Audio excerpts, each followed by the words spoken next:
Welcome to Rune Soup, a weekly podcast about magic, culture, and the paranormal. My name is Gordon, and I shall be your host. This week is the show's 100th episode. 100 uninterrupted weeks of podcasting from 6 cities in 3 countries, from Micronesian boats, from Airbnbs, from cafes, from libraries, and once from a part of a McDonald's car park where the Wi-Fi still reaches. To celebrate this milestone that realistically only I care about, we have our now traditional State of the Magical World address from Peter and Alkistis of Scarlet Imprint. Just a quick note that the connection wasn't great in a few places, so the audio comes and goes a couple of times. As always, I've done my best to clean it up, and quite obviously, it is very much worth persevering through. Onward. Scarlet, welcome back. Thank you, Gordon. Hi. Good to be back. Yes, I've been looking forward to this one because you're now part of the kind of annual tradition. We do a once yearly roundup, and it is still a bit early in the year, you might say, to do this. But you are also the 100th episode, and I figured why not do a 100 episode special with the people where the show all began. And so, yes, thank you for your time. It's great to be back. All right, so let's talk. I mean, it is November, so it's close enough to the end of the year to start talking about the end of the year. How was your year? It was busy. It was mainly just working on the game of Saturn and the Taroki deck that accompanies it, which has just come out now. So that was the year and the couple of performances. So we start every year with a ludicrous publishing schedule and idea of what we're actually going to get out. So we had 3 or 4 books we wanted to get out this year, but so far it was one due to just the work demands that were placed on us with Game of Saturn. Yes. Which you'd expect working with a Saturnian book that it's not only going to drag its feet, but it's also going to be a hard taskmaster. Everything had to be absolutely correct. So, well, it's a triumph. So, if you spend a year doing these things, then it's a year well spent. It's just what it had to be. So, yeah. But very happy with how it's come out. And is this what you thought you'd be doing in your 10th year? Which, congratulations, by the way. I didn't even think we'd have a 10th year. It was not a plan. So it's continually like a revelation to wake up and find like, oh, we're here, we're doing this. What are we doing now? So, yeah, it's been amazing to see how things have developed. And Game of Saturn was a great book for us to do for our 10th year because it's the first book that we've done also that's had real cut through in the academic world as well. So there's been a lot of interest, and there'll be reviews coming out in several academic journals because the research that Peter did is of a standard and is so novel that there's been a great response to it. Yeah. So yeah, we've been delighted with that. Interesting to see that crossover happening now, because the Academy seems to be changing its dialogue about the occult and esoteric a little. So we'll see. Changing its dialogue how? I mean, what's your opinion on that? Well, since we went to the conference, the Trans-States conference last year, there was a sort of a dialogue emerging in the Academy about re-enchantment, but also that there was never a disenchantment as such. It's just sort of a dialogue. Well, I think the Academy is getting a bit more militant in terms of some stating, elements of it. Yeah, in terms of stating that you can't understand the history of the West without understanding the role of magic within it. So, various esoteric philosophies and the ideas of different artists within like culture that they are, like we saw this Yeats recently being talked about in an academic journal of a book. What did it say?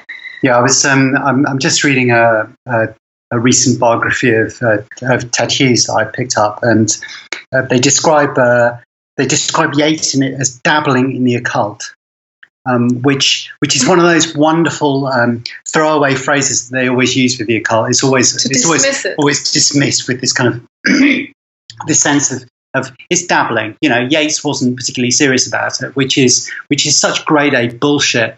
But that's what reigns in a lot of the academy. But certainly, it does feel that now there's starting to emerge a new discourse within the academy about actually the importance of the esoteric and occult traditions within culture. So when we're talking about cultural bleed through, it's interesting to note that that's occurring. Although obviously we don't think that the academy is what drives everything. I mean, we're interested in what's happening with the practitioners rather than kowtowing to the academy on everything. But it's certainly an interesting sign, and certainly we've all been benefiting from a lot of the research that they've done. There's always an ambivalent relationship between practitioners and academics, and there are also people and I think there should be. Walk on both sides, both paths at the same time. So it's I think it's a good observation. It seems that when you, and dabbling is, we can focus on that word, it's no longer assumed or required, or you have to justify yourself in an academic setting if you make a kind of materialist presumption to start with, which previously was the reign, so that, you know, unless you did witchcraft studies in the last couple of decades, it's been filtered through some really stupid, if they're used as full explanations, interpretations to do with mental illness and social panic and delusion and all that kind of utilitarian descriptors. And now if you want to make that claim, you have to back it up. And I think that's good. I think it's a process of almost like inner decolonization. Yeah. I mean, what's delightful about Peter's work is that he was able to see something that no one else had seen. I mean, everyone had kind of like not actually looked at what was hidden in plain sight in front of them in terms of the evidence that the Sola Busca tarot presents of there being this elite belief system. I think Peter spent so long just looking at the cards, and he really saw them, and he saw what they were doing. It's this being able to look at it freshly, because you don't just assume you know everything already. And so to decipher this language of gesture and ritual from the actions of the figures, and to start building some coherent worldview that these gestures and actions are taking place within, I think was just a fantastic piece of work from Peter. Very exciting. And it requires some experience as a practitioner as well as an outsider. You have to know what a gesture is signaling or meaning or doing. I mean, the outer form is always connected to an inner reality as well. They're never disconnected. It's not arbitrary. It's not Saussure. No, and it's that very almost De Castro sense of sensing with an entire body. Peter has a background in movement and energy systems and so on, so he can look at a human form and interpret it with something in addition to an intellectual framework. Exactly, yeah. Having that a wider understanding of what we are.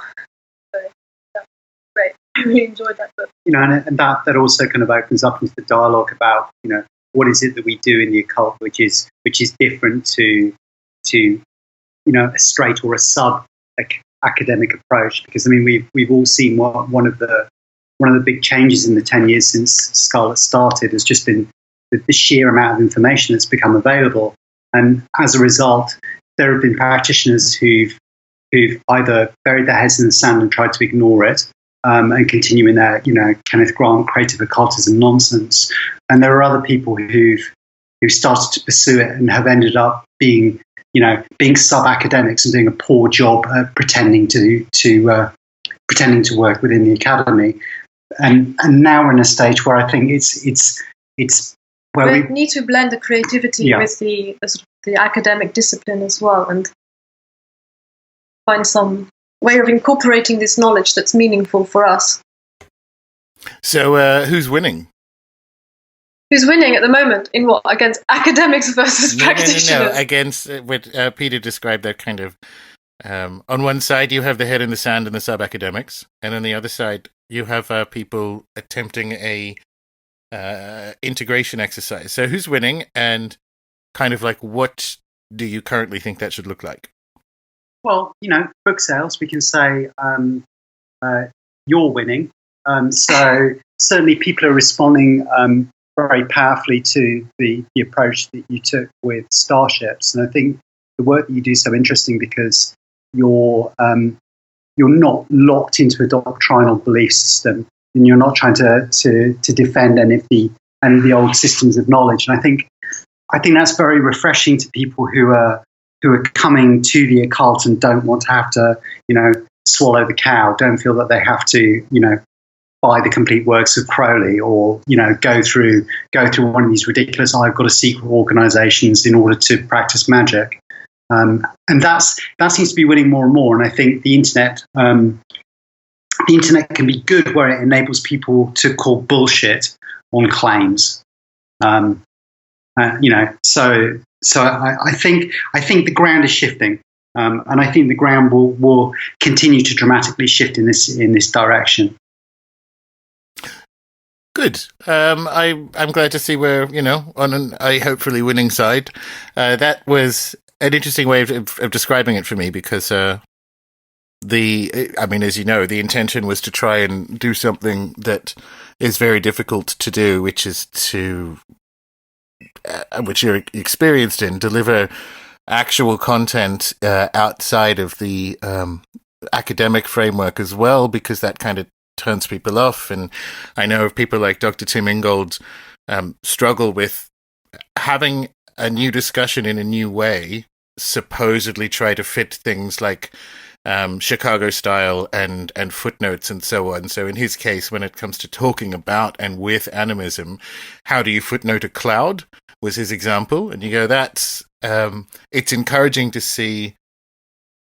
It's encouraging to see that actual verifiable content that readers can follow up on can be engaged with outside of a framework you might have learned at university. Yeah, and I think in the same way that the university model is starting to break down, people have got much better tools for research now. I mean, obviously that means that some people end up just in conspiracy spirals watching YouTube, but there's also a lot of people. There's a lot of people who follow up bibliographies in books, who do the original research, and can also read a lot more material without being ransomed by the academy in order to buy it. Yeah. So there's kind of like those gated communities that kind of, the doors have opened on them.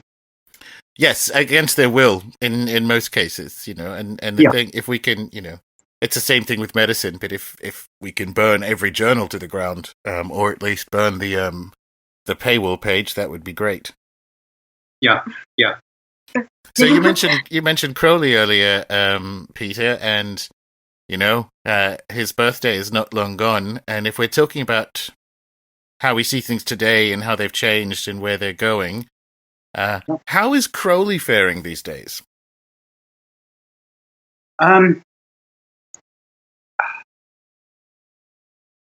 With difficulty, I'd say, because previously, I mean, certainly my background in magic and many of the people many people of my age, their background in magic was coming through Thelema and coming through very Crowleyan inflected magic, because that was the smart cutting edge material at the time. For all its flaws and difficulties, especially when you drift into the religious material, it was a solid grounding compared to a lot of the nonsense which was available then. But that's changed in that you don't have to start by working through the complete works of Aleister Crowley now to get a serious background in magic. If anything, it's a hindrance.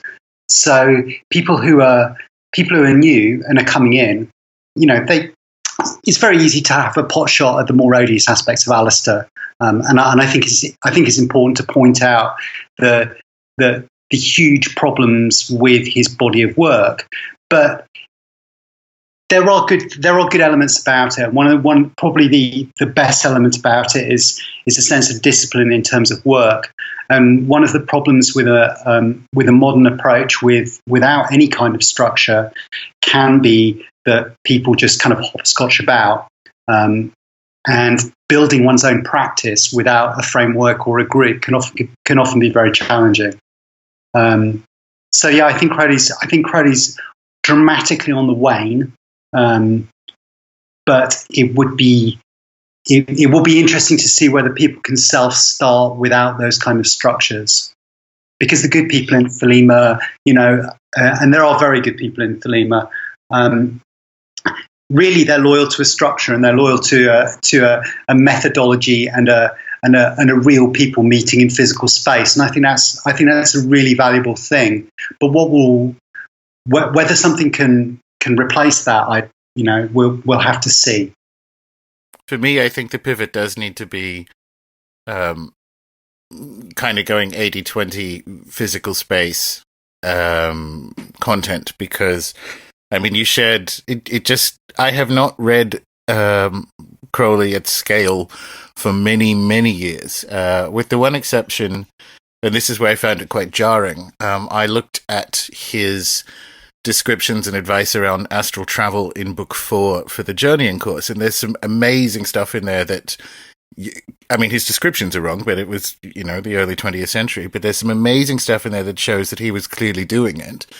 And then I look at what you shared on Twitter to do with his opinions of abortion, and you think, wow, for a current that has sex magic as its central thing, there's a lot of stuff that's really out of step in 2017. Yeah, well, the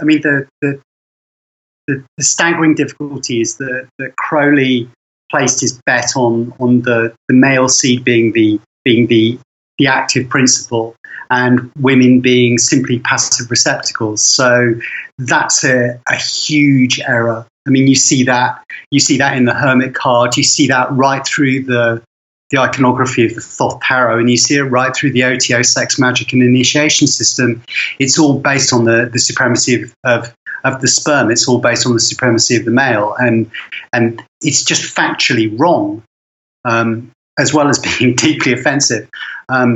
And very often that gets missed because you can read Crowley you can read selected quotes from Crowley and go, oh well, this is positive about women. There are strong female role models. We can talk about the role of Lady Frida Harris. We can talk about some of the strong women, ignoring the ones who are absolutely destroyed by the process of working with the guy. And there are strong women within Thelema, but you have to have a huge degree of cognitive dissonance to be able to exist within that canon and structure. And yeah, it's that may be what brings it finally down. Is that women no longer want to be part of that club, which is, as it stands, understandable. I mean, it looks like there's some urgent work that people who wish to stay in that current need to do, because it's the dissonance is fascinating. So I described it to someone the other day thusly, but the 19th century was pretending to be a fake version of history. So the 19th century orders were pretending some kind of Agrippan style weird version of ancient Egypt and stuff that's all wrong. The 20th century was trying to be the 19th century. And here we are, like, going, oh, what do we do with all of this? And I can remember in the 90s reading those kind of breezy workarounds to still being obsessed with Aleister Crowley, which is, he said a lot of things, and some of them are good and some of them are bad. And, the racism is of its day, which is true. And you can kind of go, fine. But then you actually look fundamentally at the core of, you go, all that being said, yes, he was writing in the early 20th century. Nevertheless, his kind of foundational metaphysics is just not a very good match for 2017. No. I think one of the fundamental problems with material, though, is that he sort of figured himself as a prophet, and that Thelema is religion. And perhaps you could understand the rise of witchcraft recently in the last few years, sort of becoming prominent more and more as maybe women's and men who feel like they don't belong in orders as a way to express themselves, which is heretical or somehow outside of this structure. So perhaps you could understand part of this return of witchcraft and a much stronger presence of the aesthetics of witchcraft in culture now, as connecting also with this dismantling of the old structures and a rejection almost of religions as sort of structured belief systems that you have to sort of adhere to. I think people is more interested to find something that feels true to experience. Just a thought. No, I that's absolutely. There is a causal relationship in some way between the kind of 120-year bender through pseudo-masonry that allegedly magic did from the sort of 1880s to 2000, and what it looks like now. It's causal in a... It's not directly opposite, so I was about to say it's causal in a Hegelian sense, but it's not. But it is some kind of repositioning as a result of kind of looking back over the last 120-year bender and thinking, no. Yeah. I mean, what you've been doing, say, with the Grimoire course, which we highly recommend to people, is giving people like that triumph of the moon moment that happened to neo-paganism when finally they looked at all their founding myths and went, this is all bullshit. You know, they actually had it laid out for them, and it was pointed out that they were myths. Yeah, it was pointed out that these things were myths, and then there was an idea that they had to pull the way out of this difficult position, and that's happening in magic now, because there are a lot of smart people in magic. People into magic tend to be thinkers as well as doers. People who question things. Yeah, and people who question authority. So the idea that you're going to continue to question authority, but then you're going to absorb all of that and join a pseudo-Masonic group, which is pretending to hold on to a secret at the heart of it. I mean, this is the age where people should not be joining groups on the basis that they have a secret at their core, because all of those cats are out of the bag. I'm completely in favour of people joining organisations which are private or secret for magical reasons of them being private and secret. And I think most magical work should go on that way. But the idea of people being hoodwinked into joining groups because the group is preserving or holding on to a secret is a nonsense that we can really move past. And I think the amount of open source information that we have now is one way that we can do that. And another way is forming the networks which bring people into real space where people can actually, put these things into practice in their own terms. It's always surprised me because the sort of the nonsense you're referring to is it's an ad campaign based on Agrippa and the like's understanding of history that was sort of perpetrated by 19th century orders, which is that they have a secret and they have retained this secret from a high golden age, and that's the real story of magic in the West. And that's wrong completely. Like, you can actually just line up exactly where that idea started to occur to people in history. And the part that surprises me is I wonder if people react thinking, oh goodness, magic has no history. And you go, no. It is actually right next to it. It's right there for you to look at. There is, in fact, a history. You are looking at an ad campaign instead. And that's been one of those journeys of kind of patiently taking people through it. And there are a few bumps where people have a tendency to panic as if, well, you're restructuring people's belief systems in a less annoying or more satisfying way by doing it. And it's interesting that it's right there. There is, in fact, a story. And it's not the one where there are a bunch of pseudo-Masons retaining a secret handed down to them from Christian Rosencrantz's tomb and all that kind of thing. I think also we have a different understanding. The role of power in magic. The Mason model is very much based on the same as the king and power flowing downwards, or God, power flows downwards. It's sort of neo-Platonic conception. And we are much more interested in this reversal, which you also see in witchcraft, is a power flowing back against the usual current, sort of turning back and establishing oneself as an archy or a point of issuing the command, the conjuration. And I think also that there are so many more women who are coming to magic and witchcraft, and that's hugely exciting, because I just don't think they put up with that kind of bullshit in the same way. I think there's a lot of women's magic that hasn't been done yet. Yeah. And a lot more to be articulated about what it is women do, because I never felt drawn to working in a structure that existed already. And I never found anything particularly interesting in the books of Crowley, and even like someone like Jack Parsons, who's so dependent on Crowley, despite having this sort of vision of a sort of feminist, almost a feminist, proto-feminist vision. It was still so grounded in this Crowley's magic and conception of the world that it never did enough for me to motivate. But I had to just go back to what it is my body does in order to find how to do magic. And I also love the medieval magic. I love grimoires. I don't know where that So, I mean, that's a really fascinating point, which, what might that look like if you say there's more, women's work to be done? I mean, one, are you optimistic about that in the medium term? And two, what are the kind of things you would like to see if that's the case? I'm optimistic about it, of course. I think there are enough intelligent women practicing now and being vocal about what they're doing and just saying enough rather than being quiet, for it to catch fire, and for more women to come and to hear and to start also doing this. I mean, I've already seen this happening. We've already seen this. So where it goes from there, I have no idea, because fire is dangerous and can spread very quickly.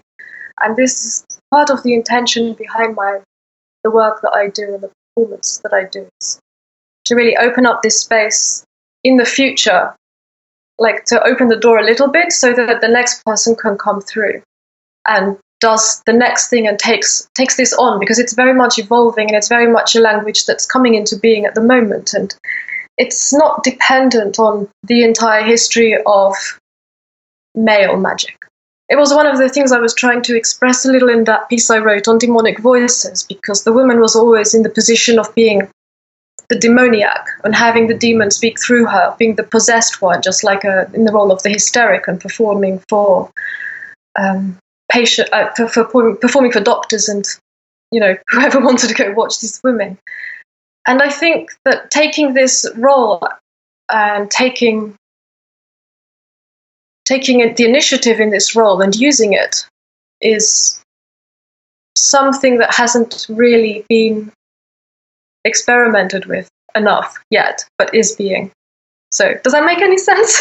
It makes complete sense. Putting together courses that have large components of history on them, I make sure to find, and it's easier with the saints because you have, Saint Teresa, Hildegard of Bingen, you have women who, as far as I'm concerned, are actual witches, like Joan of Arc and so on, the same deal. But it's very difficult to find, because it's not just... So men are principally writing a system that is principally for men who, as you point out, when women's voices appear, they are in fact the voices of demons who do tend to be majority male as well, frankly. And so if you're actually trying to find them because they're there, it's been very challenging. So this is exciting stuff. I think it's one of the reasons I'm very excited to put out this book on Djinn sorcery by Reina Aline, because there are lots of conjurations in there, and there's also the presence of the queens and the daughters of the Djinn kings. So you have a huge amount of very, very, very powerful female spirits. And this is completely absent in our Solomonic tradition. We don't have the same... Of course they're there, but they're disguised as he's. And there are still people, I think, that is controversial, to say Astaroth is actually not male. And Billers and many of them are female. Vapula, I mean, there are so many female spirits in the grimoires, but they're not recognized as such. And it's as if that whole, even the feminine demonic as well as the feminine divine has been shut out of the Western tradition, even more than it has in Islam, because it's still present in the Arabic grimoires. So I'm interested to see also the effect of this on opening up the Western tradition again. What can it do? Not to look back, because we are actually going forward. This is what's interesting about the past, that the past is there. We have memory in order to predict the future. And I'm very much interested as a magician, not just in predicting the future, but in changing the future, in affecting the future, and opening a space where I like very much something Derrida talks about, which is he makes the distinction, which is in the French language, between le futur, the future, and l'avenir, which is what is to come. And he likens the what is to come almost to a sort of Dionysiac event of the other coming suddenly, unexpectedly. And I think this is the only fucking future we've got, because the world is in absolute chaos at the moment. And unless the other she just suddenly flings open the curtains and walks in, I don't know what's going to happen except utter annihilation. It's we have to talk about the Djinn book, which I'm wildly excited about in a moment. But what you just said about the past is very. It's probably worth expanding on, because it's been taken from us. So you don't try to get the past right to recreate it. You try to get it right because it's yours, and it's been taken from you, and it provides, as you say, that memory which allows engagement with the future. It's incumbent upon us now, especially as magical practitioners, to rediscover this memory, to remember it. But it's also one of the fundamental aspects of magical practice. Yes. I mean, one of the important things that I'm doing with the writing and the ritual work I'm doing with Lisa Praxis at the moment is precisely concerned with this. Is if you don't know the name of the spirit, and you don't know the history and the story of it, you can't call it, you can't talk to it, you can't engage with it. You're just lost. So the restoration of context and the recitation of story is a critical part of the magical process. And without story, without history, we're entirely lost. And it's very easy. It's very easy in the culture that we live in the consumer culture that we live in, to have all of our stories cut up and turned into nothing. So we're just left in the wreckage with no way to actually, navigate, and no way to actually form story, and no way to proceed. And so I think that's an important thing that magic can give to people. It can reconnect them with the human story. Yes. Well, that's well timed, because I have a question or a topic of discussion, which is, what are your opinions of or observations regarding the dissemination of the witch aesthetic into wider culture at the moment, most commonly expressed in things like, millennials, what are we going to do with them? They don't buy diamonds, they don't eat at McDonald's, and now they're astrologizing. So what's your opinion of the dissemination of the aesthetic within monoculture? I mean, what's the good and the bad there? I think it's easy to knock it. Yeah. And I don't want to do that, because, I could bitch about how appalling, Sabbath magazine is, for example, but it's not on another level. On another level, it's an extremely positive sign that people are responding to this very powerful archetypal image, and they're making it themselves, and they're creating a resistance to the mass culture. What wonderful images to have to discover who you are to begin. I mean, because you are not formed yet. If you're teenagers, if you're 20s, you're still not formed. I'm still forming now, and I'm in my 40s, so I think it's incredible that people can be exposed to these kind of icons and iconography at very formative times in their life, and where that sends them, who knows? And it's rhizomatic as well. I mean, the interesting thing with what's happening with witchcraft at the moment is not that it's coming top down. People aren't responding to, your Harry Potters and your Buffys or Charmed or whatever and deciding that they're witches. I think this is being generated from the ground up. Although, I mean, there are clear, signals like the folk horror revival, films like The Witch and The Love Witch, which, but they're tapping into something which I think exists on a very ground level, and exists coming out of the experiences of very often women, and women, queer people, people who are on the, who've been othered by society, who are saying, no, fuck you, we're witches. And if they want to hex Donald Trump, then I say fucking go for it. I've seen some of this come through with my sister, who's like 18 years younger than me, and she's really coming into her awareness of being a woman and having like a feminist consciousness about her place in the world. And it's through her I kind of get a glimpse of where that generation is at, and it's fascinating. It's really like they're so much more ahead in many ways than my generation was, which is really interesting to see because they get dismissed so much. But I think it's just, older people are jealous of the young as usual. Yeah. The millennials not buying diamonds really kind of put the industries that are at risk because millennials behave differently and they don't buy diamonds. You think there's probably one or two reasons why that happens. In Los Angeles in July, I got asked the question about the aesthetic because I think it's anything that's throwing chaos bombs at the future is to be encouraged. And there's a kind of, and I want to come back to what you just mentioned about Buffy there, Peter, there's a kind of implicit, what I said was, we don't own the aesthetic. You're in your 40s, I'm in my 30s. I didn't invent witchcraft aesthetics. Will use them, as in I will inhabit them as part of a thing I do in my lifetime, and they will remain and I won't. So it's kind of weird. It reminds me, this is the Buffy bit, right? You guys have been around long enough for the Buffy charmed craft phase of the 90s to tip a whole bunch of new people at the door. And people on the inside grumbling about it. You go, what are you talking about? Why this sort of, it's like a copyright claim that you can't make. This is what the aesthetics don't belong to anyone.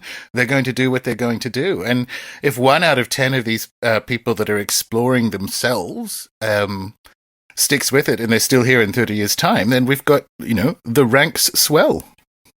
Yeah, exactly. Yeah, it only takes a few people. It only ever takes a few people. And the other thing that's interesting about it is that it is from the ground up, and it's not an academic eye view. It is actually the witchcraft of the people in this sense. It's happening on the ground, and it's something. It's kind of interesting. We read Ronald Hutton's book recently, and his new book, The Witch, and what it left me with overall was just a feeling of like, there's no energy here, and he's just giving, the correct academic perspective of all of the literature on this subject to date. It was really dull for this reason. And it's again like he's an academic looking down, saying what he thinks is correct or not. And, 20-something witches, this doesn't matter. They're doing it. Yeah, but it's worse than that. I mean, the problem is, and if you're listening, kids, don't buy fucking Ronald Hutton's The Witch for Christmas. It's a waste of your money. And I'll explain why it's a waste of your money. Firstly, because the interesting books that he cites, the European books, just go and read the source material. You don't need his breakdown of it. And secondly, his conclusion is this, and it's always this with Ronald, and it's what we need is a nice, twee, safe neo-paganism with the witchcraft which says, and it harm none, and is happy to have tea on the lawn with the local vicars. And what's happening in witchcraft at the moment, when you're talking about the witchcraft aesthetic, is it's a much more traditional witchcraft aesthetic. The witchcraft that's coming through is a witchcraft which is getting down with the devil. It's a witchcraft which is prepared to curse. It's witchcraft which is taking back power. And Hutton's entire dialogue is for a whimsy world of neo-pagan witchcraft where no one stands on anyone's toes. And that's dangerous bullshit. And I think Hutton needs to be called on it. Because this new generation of witches who are coming through, they do not look like that. They're not going to go back to a nice little box with the threefold law. You guys got further into it than I did. I heard the Audible version for a recent road trip, and I switched back to podcasts. I would estimate about a third of the way through, because you're right. It's 2 cups of weak tea rather than 1. And the weak tea on one side is it's not very current academia, which is his actual job. And it's not very current academia because of the second cup of weak tea, which is his ulterior motive. That is some kind of hilarious, like, ooh, I don't comment on my spiritual beliefs. And you go, that's like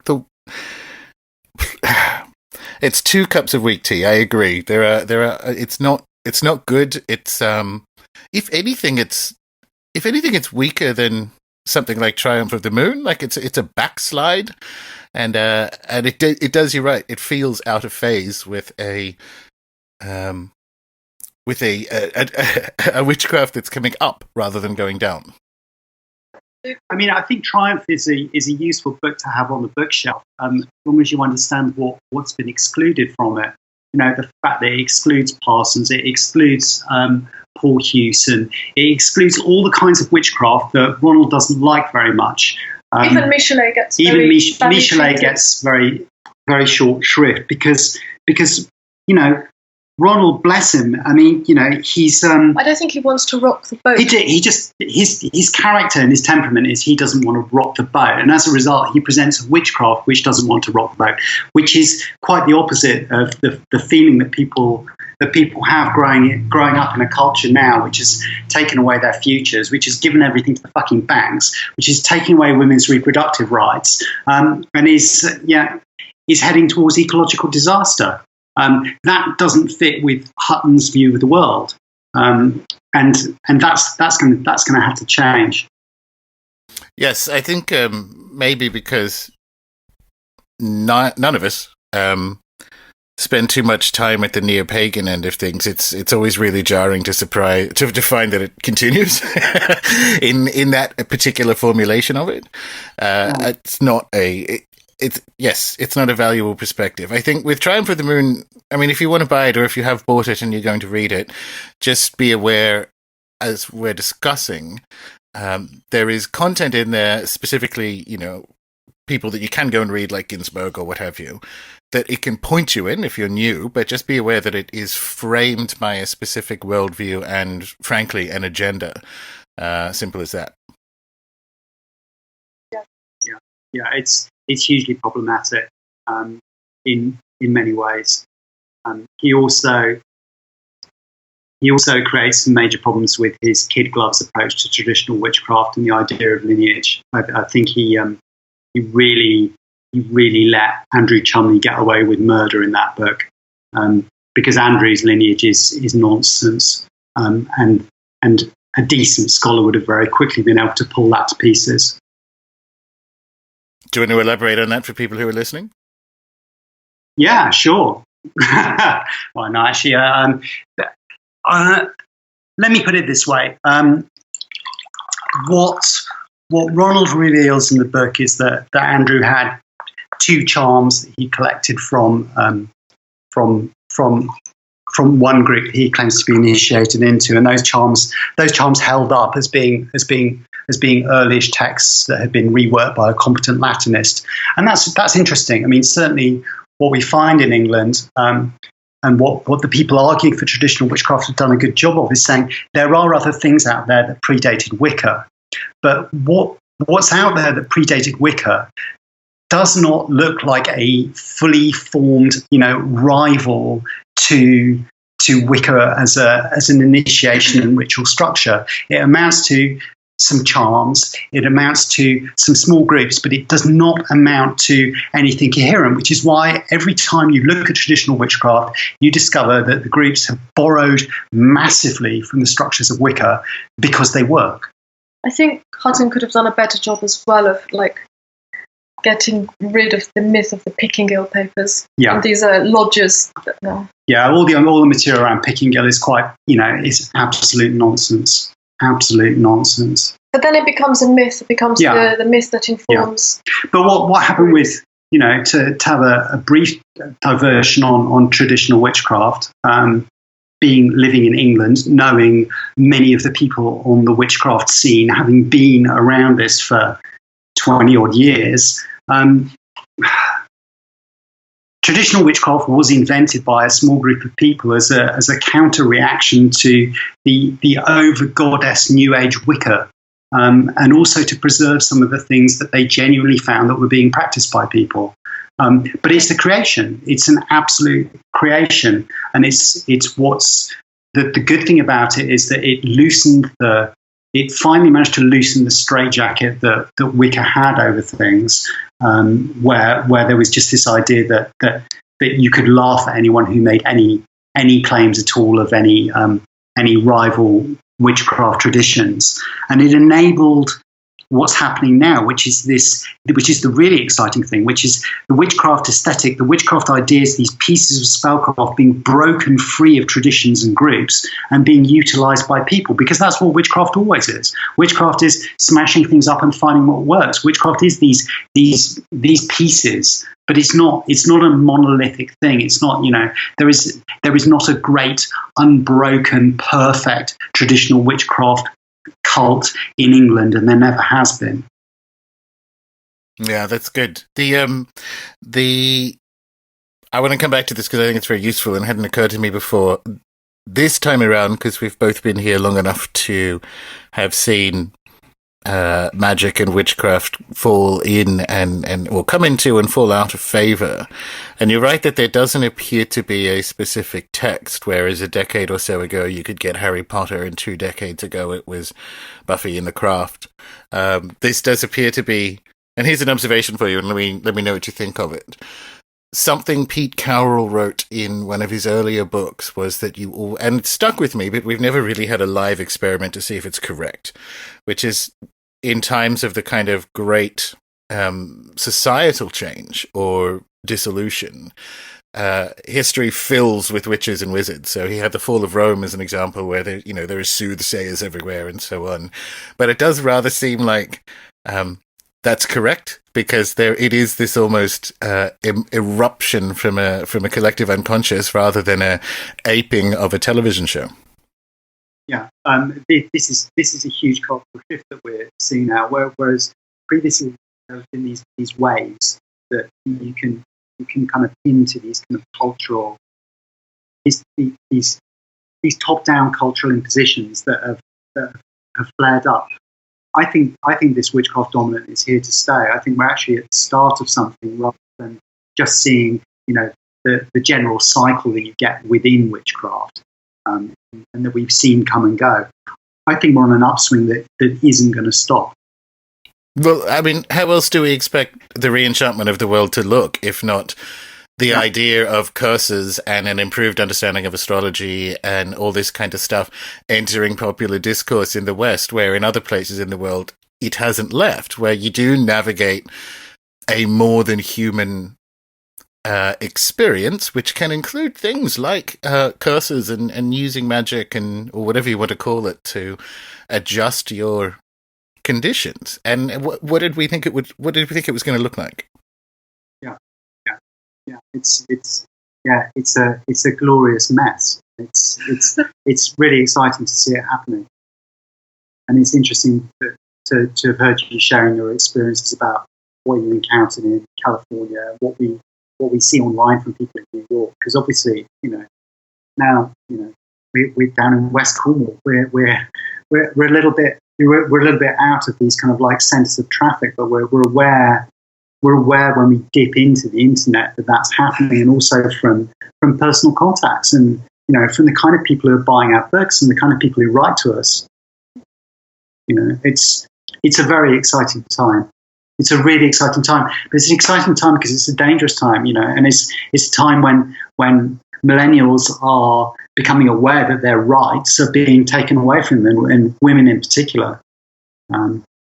So it's a marvelous opportunity, but that we're on the battlefield. This is going to be a pretty bloody mess, as well as a glorious mess, and it's kind of finding one's way through that. Yeah, very true. Well, speaking of things that are exciting, tell us about this Djinn book, like what it is, and what it can potentially show contemporary praxis in 2018.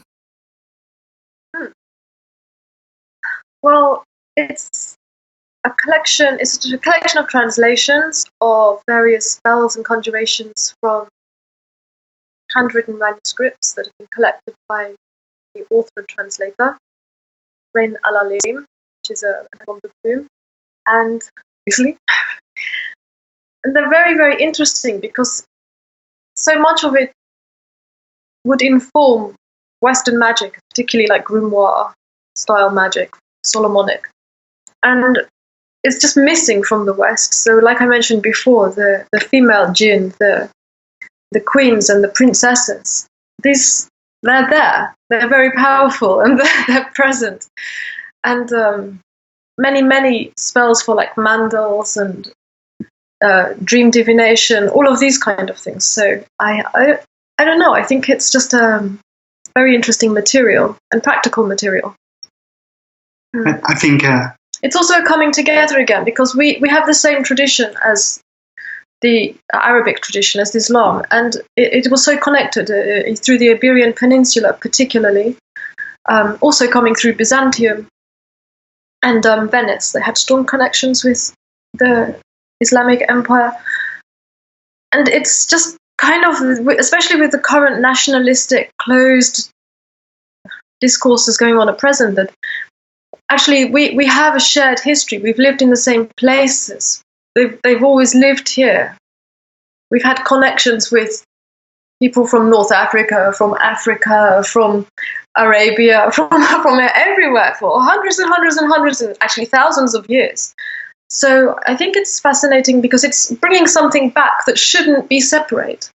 It should, like, everything must, of course, respect what each is in itself, but also these things aren't separate things. There's so much affinity between these magics that I kind of feel these books drawing together, almost like, they're going to fuse again. There's something that can enrich what we have in our tradition and to sort of reinvigorate our practice and the way we think about it, and it actually being a living tradition. That's something evolving, not something, something evolving, something that's still producing new shoots. And it's all spirit work. Yeah. It's all spirit work, which is exactly where everything is pivoting. It's fundamentally an animist universe that the Djinn inhabit, which is this is it. So it's that part missing. And particularly because there's been there's been a lack of these kind of texts. These kind of manuscript texts. It's amazing to see them, and some of them have very close parallels to some of the more famous grimoire rituals. But I'm not going to say any more about that aspect at the moment. But we're used to looking at that. No, I'm not going to talk about it. But tease. But make him talk about it. We're used to just seeing like Picatrix. Picatrix is kind of like the go-to, and then people have like this huge lack of any further information or any further idea about these kinds of magic. And there's massive crossover with the grimoire tradition, with the things that we've looked at. But this it just feels so fresh. But this is another tradition that's an inheritor of like that big melange of cultures that was the ancient world.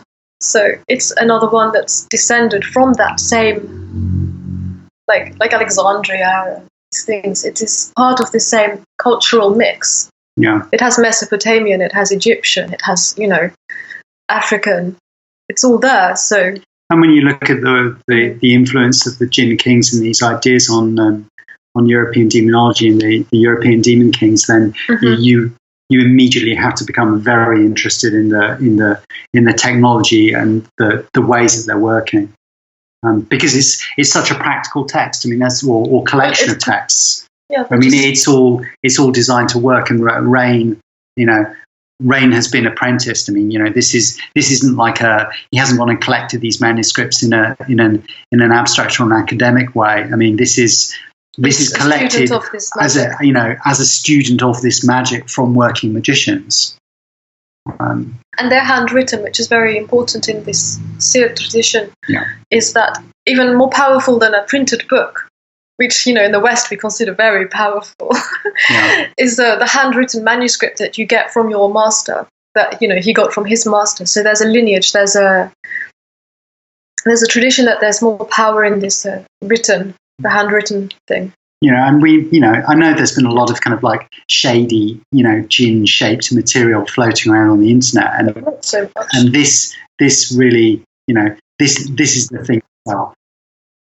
Well, that's an interesting point, right? So, something Alkistis mentioned earlier, which is there's kind of two nationalisms to navigate that I want to talk about, and this is a really useful. The Djinn are useful to think with for this reason. So there's the kind of ethno-nationalist idiocy that I think Alkistis was referring to. And then there's the other one, which is the sort of woke nationalism where nothing on the plate can touch. And I appreciate that is it's potentially a necessary overreaction, but there needs to be. We need ways of thinking cross-culturally that are non-appropriative. You can't just not do it because of risk of appropriation. So on one side, you've got the kids whose food won't touch on the plate. And on the other side, you have people who think the solve or their solve for worlds in crisis or transition is to go ethno-nationalist. And needless to say, both of these things no one should be doing. I don't understand modern ethno-nationalism. I understand like issues around appropriation, but I think it's gone way too far. If I think about my own background, I'm just completely a product of a million different races, and I'm coming from different places and living in places where we didn't come from, and then moving to other places, and it's I don't know. I couldn't fit anywhere. I don't belong anywhere. So I don't understand. I think this is very normal as well. I think a lot of identity is something imposed on people by, the media. They construct identities and tell you, cheer for the Queen and your football club and all this sort of stuff, or whatever version of that. And it's not what we are. We mix. We've always mixed at these on trade routes in centres of commerce. It's just that things are so on such a large scale now, and resources are also at such they've been so stolen by corporations. Some interests have kind of co-opted everything, that there's a kind of desperation that has turned people against each other, and actually against each other rather than against the powers above them who are doing this. So I don't think there should. No, I don't think there should be the amount of the amount of aggression between people is kind of, for example, what Brexit unleashed in England, the racism. It's quite horrific. Yeah. I don't. What interested me about something like, thinking with the Djinn is it doesn't need to neatly solve or be described. You can learn from other systems. You can have your systems be inspired by other systems in a non-extractive way. And I think we need to because typically, let's look at it in the kind of 70s actual appropriative Michael Hahn neo-shamanism approach, which is people think they're being multicultural by using non-white systems or being interested in non-white systems and beginning to practice them. But it's actually the whitest thing you could possibly do, because you're just taking and eating the last thing left that you haven't already taken and eaten. So there needs to be a way, because these things aren't finite resources and the Djinn is just such a perfect and timely thing for 2018 to think with, where you can look at a system and be inspired by it in a non-extractive way. You don't declare yourself like a super Djinn wizard at the end, unless you refer to the drink, in which case, please get in touch. And it's such a challenging idea for people to grapple with, and I think this is going to be exciting. Yeah, and there are so many crossovers between we describe it. You read the Djinn material, and it's clear that the same ecology is being described as is being described in the grimoires. I mean, you even get that from Picatrix when you see the description of the spirit riding on a horse carrying a viper, burning cities, and you're like, this is exactly how the spirits are described in the Grisha of Solomon. It's the same tradition, and very often it's describing the same spirits. So there's something really fertile to be done there. And there's something fertile in terms of it. We've inherited the same heraldry. I mean, it all came from Mesopotamia, really, and it's this sort of thing that flourished through, and very much it came into Europe through the Arabs because of Spain and the influence of the Arabic love poetry and Sufi poetry on Christian mystics like Teresa and John. And this language and the heraldry that goes with it, and this has really informed the beginning of like the medieval grimoires in the West. And I think it's critical to understand, like to look deep into the images, like we were saying at the beginning about Peter really, really looking at the images of the Sola Busca. And I think it's the same. If you really look deeply, deeply, deeply into the images, one of the things I'm obsessed with at the moment is like the relationship between time and images.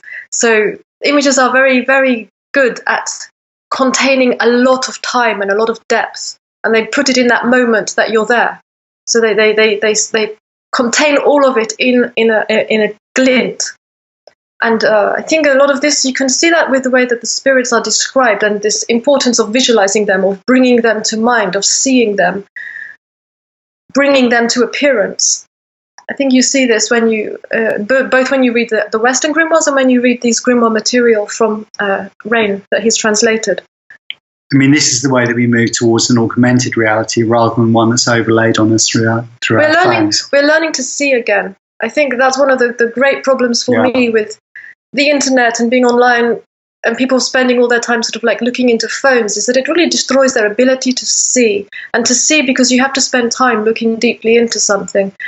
And just being with like the analog rather than the digital. The digital really screws with the mind. I think working with the Djinn, you have to really take a lot, not the Djinn, I mean spirits, but the spirits,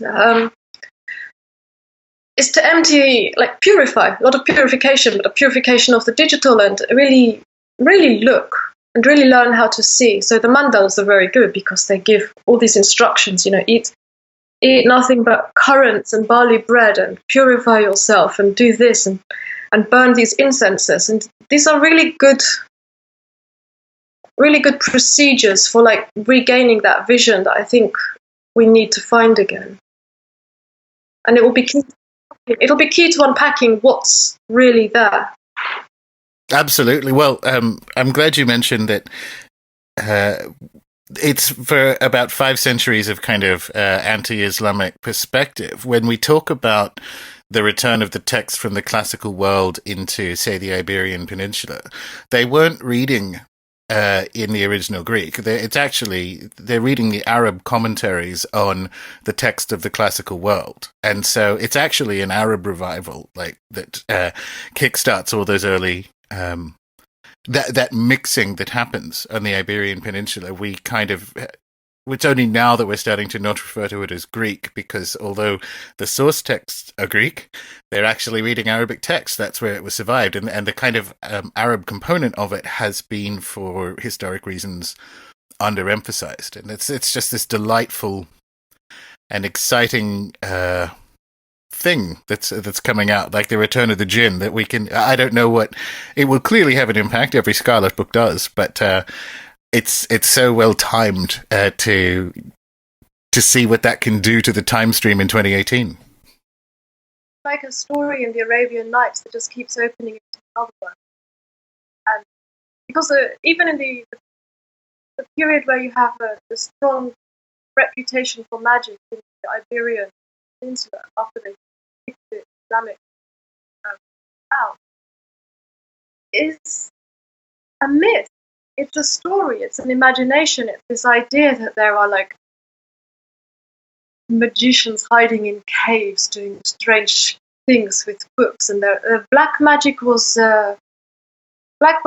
practical magic, and white magic was like theoretical magic. This was the distinction in this period, I think about 15 something in Iberian, and it was already like an idea of what a magician is, and people were evoking a past, and that past was like the Islamic culture of the Iberian Peninsula, and even that was still like, everything is always inherited through the imagination, through dreaming and through reverie and through these myths, but there's truth in it as well. Yeah. Yeah. I like that there's a character in the Livre des Esprits, Salmatis, who is straight from Salamanca. So you find in this grimoire, which ended up in Cambridge, written in French, well, the first part of it's in French, Old French, a spirit that came from Iberia. So he's, smuggled himself into that, or he's been picked up along the adventure of the magician that wrote it. He's been passed through this text. And I very much like to see the way that spirits move through texts like this, changing their names a little bit or their appearance, but and the way they propagate themselves and move around. And I think that's happening now. We're reintroducing another element into the Western canon, and it gives a chance for maybe to stimulate new growth. Can I ask a practical question and then think about its implications? Okay. Could you only have done this book after Game of Saturn, given that it's image heavy as well? Oh, there's not so many images in this book. I mean, there are talismans. Gotcha. It's not, yeah. But I don't know. The timing is interesting. The timing is interesting. It always is. I think it's also the Game of Saturn has done a lot to make everybody reconsider the esoteric history of the character of the Renaissance, for example, that it's not maybe as clean and honorable as some presentations of it. And I think this it's another rediscovery of a history that's been suppressed. And if Djinn magic can continue to follow that program of destabilizing reality, that enables more growth of this witchcraft dominant that you're so excited by and that we're so excited by that's coming through this new generation. So I'm sure that Djinn magic will play its part in that. Well, that's a excellent place to finish up our annual catch up and revision and view of the land. So I mean, it almost goes without saying at this point, Peter and Alkistis, but where do people find out more about your good selves? They don't want to know. I'll let Peter say the practical stuff. Practically, we're online at www.scarletimprint.com, and some social media, but really, really, really just the books. The books and the website. Everything else is necessary evil. Alkistis has a personal website exploring her dance work, which is sabbaticdance.com. But other than that, we're pretty private people. So you can let the books do the speaking. Just message everyone. Message Peter at Twitter. It's Peter on Twitter. But if you won't finish praxis. Yeah, that's true. Okay. You can't do that because you won't finish praxis. All right. It's going great, by the way. Really, really excited with praxis at the moment. You'll have to talk to him about that later. Oh, yes. There are people we have in common who will kill me if I don't. So, unbelievably looking forward to that one. But we shall talk about that soon. Sure. Yeah. It's been lovely, Gordon. Yeah, it's been wonderful, Gordon. Always good to talk.